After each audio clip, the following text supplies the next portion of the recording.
Drugs వ్యవహారంలో సినీ పరిశ్రమనే అధికారులు target చేశారన్నారు నటుడు ఆర్ నారాయణమూర్తి. తన చిన్నప్పటి నుంచి డ్రగ్స్ వ్యవహారం ఉందని, ఇప్పుడే అది కొత్తగా వచ్చింది కాదన్నారాయన. సినిమా వాళ్లే డ్రగ్స్ ను వాడట్లేదంటున్న ఆర్ నారాయణమూర్తితో మా ప్రతినిధి బాలకృష్ణ ఫేస్ టు ఫేస్. రాష్ట్రాల్లో డ్రగ్స్ కేసు సంచలనం సృష్టిస్తుంది. ఇప్పటికే డ్రగ్స్ కేసుకు సంబంధించినటువంటి కొంతమంది అదుపులో కూడా తీసుకుని వారిని అరెస్ట్ కూడా చేయడం జరిగింది సిట్ అధికారులు. దీని మీద ఒక ప్రత్యేకంగా సిట్ను కూడా వేసి విచారణ చేస్తున్నారు. అయితే దీంట్లో సంచలనాత్మక విషయం ఏంటంటే, ఎక్కువ మంది సినీ తారలు, సినిమా ఇండస్ట్రీకి సంబంధించినటువంటి వ్యక్తులనే ఎక్కువగా ఈ డ్రగ్స్కి సంబంధించినటువంటి కేసులో కూడా ఇప్పుడు విచారణ ఆరోపణలు వస్తున్నాయి. వీటిపై విచారణ కూడా జరుపుతున్నారు. ప్రస్తుతం మనతో సినీ డైరెక్టర్ ఆర్ నారాయణమూర్తి గారు ఉన్నారు. ఆయనతో మాట్లాడే ప్రయత్నం చేద్దాం. సార్, ఎక్కువగా సినీ ఇండస్ట్రీ మీద ఈ డ్రగ్స్ విషయంలో ఎందుకు ఆరోపణలు వస్తున్నాయి? ఇప్పుడు చూడండి సారు, ఈ డ్రగ్స్ వ్యవహారం అనేది ఈనాటిది కాదండి.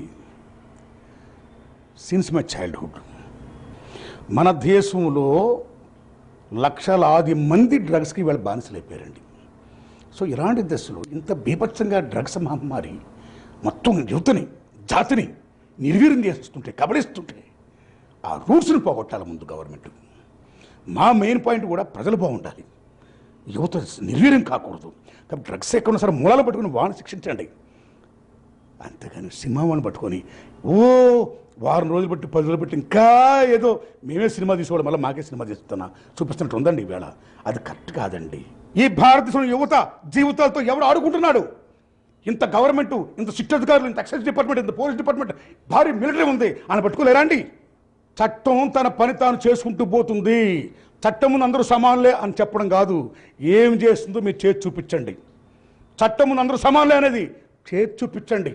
తప్పు చేసిన పనిష్మెంట్ ఇవ్వండి. సో వాళ్ళందరినీ మీరు ఇంటర్గ్రేట్ చేస్తున్నారా? వాళ్ళందరినీ పట్టుకుంటున్నారా? ఆ రూట్స్ని మీరు అలా మొత్తం పెగిలిస్తున్నారా?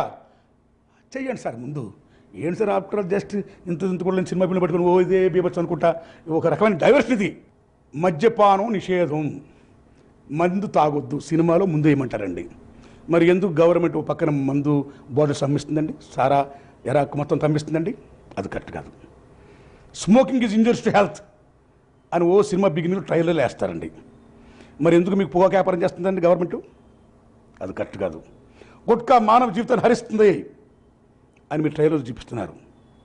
మరో పక్కన గుట్కాల మీద ఈవేళ గవర్నమెంట్ జిఎస్టీ కూడా, central government of India GST పన్నులు కూడా వేసింది. ఎందుకు వేస్తుందండి? పన్నులు కావాలా? సారమైన డబ్బు కావాలా గవర్నమెంట్కి?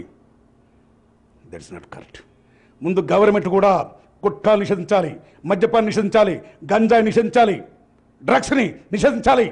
ఈ నిషేధించి ఎవరైతే దొడ్డు దోవల్లో జనతని, యువతని, జాతిని నిర్వీర్యం చేస్తున్నారో వాళ్ళందరినీ పట్టుకొని పనిష్మెంట్ ఇవ్వాలి. Crime and punishment. అప్పుడు దేశం బాగుంటుంది.